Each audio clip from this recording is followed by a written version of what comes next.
Hey everyone, welcome to our channel.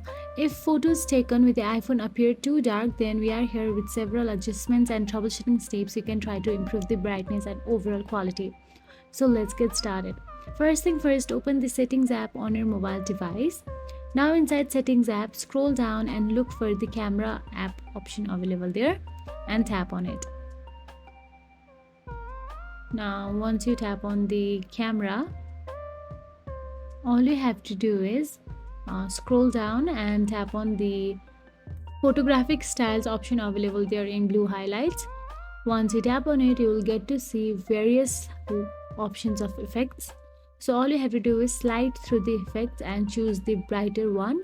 The vibrant is the brightest one in the filter or effect. So all you have to do is tap on the vibrant effect and simply confirm the effect because it is the most brightest one. It won't let your iPhone photos be dark. After you do that, all you have to do is go to the camera section of your iPhone.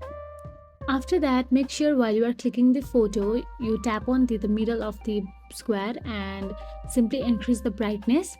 So what happens that this will increase the brightness of your photo and the iPhone photos won't be dark.